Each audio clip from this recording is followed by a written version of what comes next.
Lalu mengapa polisi belum mengungkap penyebab kematian diplomat Kemlu yang ditemukan tewas dengan kepala terlilit lakban di kamar indekosnya? Sudah bergabung bersama kami Kepala Bareskrim Polri 2009 hingga 2011 Komjen Purnawirawan Ito Sumardi dan psikolog forensik Reni Kusumo Wardani. Selamat malam semuanya, apa kabar?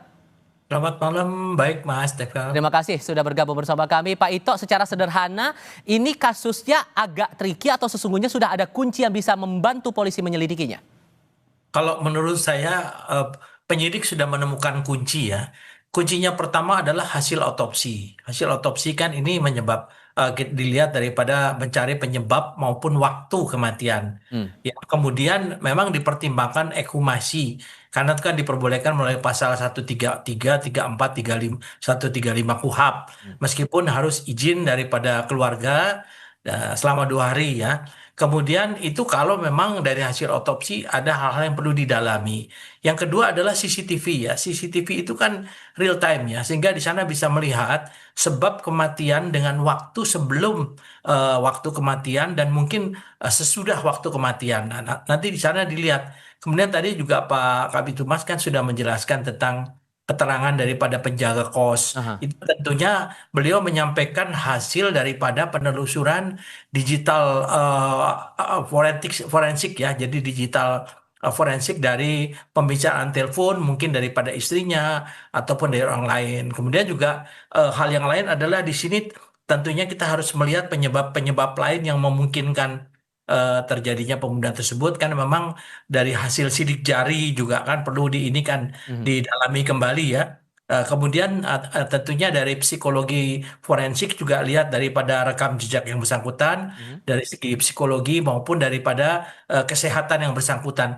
Oke. Tapi kalau saya melihat ini karena dia mengkonsumsi obat, ini mungkin Ibu Reni akan bisa lebih jelas untuk Nah. menyampaikan apakah ada pengaruh terhadap kondisi. Cuman membuat keganjilan adalah dengan adanya lakban di kepalanya itu, Mhm. Mas. Oke, Bu Reni, gimana cara membaca itu? Apakah akan sulit membaca atau menelusuri penyebabnya atau kasus ini kasus apa sebetulnya? Iya, banyak sekali spekulasi yang berkembang di masyarakat ya, Mas Tifal, yang semuanya bisa menjadi pertimbangan untuk menganalisis sebab kematian korban. Namun tentunya di sini perlu kehati-hatian dan kecermatan di dalam menganalisisnya. Yang pasti ini bukan kematian yang natural.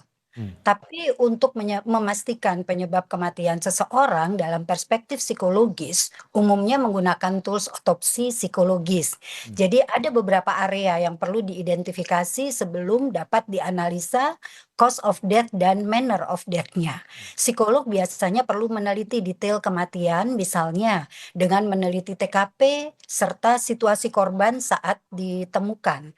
TKP ini perlu dilihat detailnya seperti misalnya apakah ada kemungkinan akses masuk lain ke dalam kamar korban Ya. selain lewat pintu yang terkunci dari dalam. Hmm. Apa saja barang-barang yang ada di dalam kamar yang bisa menunjukkan situasi tertentu seperti apakah situasi kamar berantakan, seperti baru ada pergumulan atau rapi, Hmm. bersih. Apakah ada benda-benda yang berisiko tinggi terhadap perilaku mungkin bunuh diri. Hmm. Apakah ada catatan-catatan tadi disampaikan oleh Pak Ito, jejak digital ya baik dalam laptop maupun di ponsel korban. Hmm. Dan selain TKP perlu diobservasi situasi korban saat ditemukan dan detail kematiannya.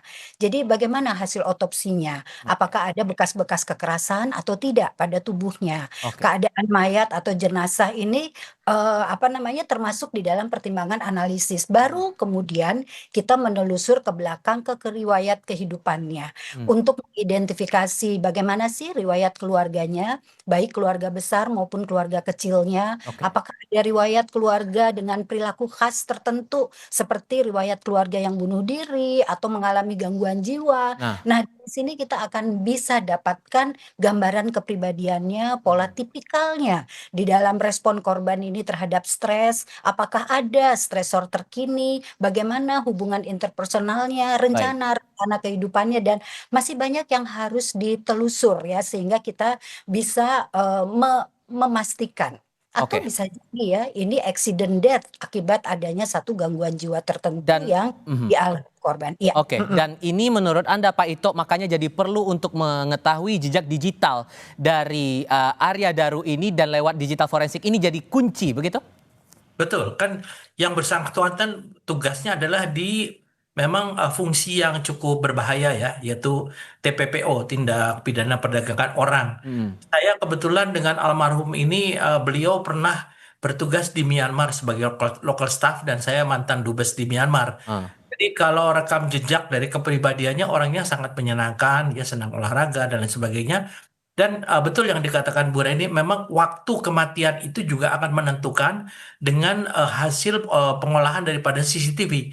Karena CCTV kan real time. Jadi kalau misalnya waktu kematiannya itu diperkirakan jam 3. Nah, kita akan telusuri sejak jam 3 ke bawah, mungkin sampai sore atau apa. Apakah ada orang-orang lain di sana? Apakah bersama-sama dengan dia di sana? Dan satu hal lagi mungkin ekshumasi ini biasanya penting ya, kita tahu bahwa pengungkapan kasus Yosua ya, kemudian ada pengungkapan kasus yang lain kan dilakukan ekshumasi ternyata, atau Vina ya, itu ternyata Ada fakta ditemukan baru. hal yang sangat signifikan ya. Nah, ini tentunya mungkin pertimbangan dilakukan ekshumasi ini juga akan menjadi pertimbangan yang penting untuk dilakukan oleh teman-teman di Polda Metro Jaya. Demikian. Oke, sehingga menurut Anda, Bu Reni, kalau membaca nuansanya dan temuan-temuan sejauh ini, udah terang belum ini kasusnya kasus apa? Ya, belum ya. Jadi ini masih di dalam proses penelusuran karena kalau kita lihat di CCTV itu kan kelihatannya, malam sebelumnya itu tampak seperti baik-baik saja. Namun analisis psikologis tertampil baik-baik saja itu belum tentu baik-baik saja. Hmm. Bisa saja yang bersangkutan melakukan masking emosi. Orang yang mengalami gangguan depresi atau keputusasaan tidak selalu menunjukkan tanda-tanda yang jelas ya. Jadi mereka bisa menyembunyikan perasaan mereka dengan baik sehingga terlihat seperti biasa-biasa saja. Penjaga Bahkan indekos yang tampak tenang di CCTV itu bisa dikaitin nggak kira-kira? ya, itu tadi, kita harus mendalami lagi, menelusur ke belakang begitu ya. Karena seseorang dalam perilaku yang sepertinya baik-baik saja secara psikologis belum tentu dia baik-baik saja. Nah, tidak baik-baik sajanya ini kenapa? Apakah ada gangguan-gangguan psikologis tertentu ataukah dalam keadaan stressful karena lingkungan sosial? Nah, ini jejak digital serta informasi dari orang-orang signifikan akan sangat signifikan membantu penelusuran dan memastikan penyebab kematiannya. Oke, sehingga menurut Anda, Pak Ito, singkat saja, kalau Anda membaca pergerakan kasusnya sekarang, harusnya nggak perlu butuh waktu lama lagi untuk menjelaskan kasus ini, duduk perkara bagaimana ya?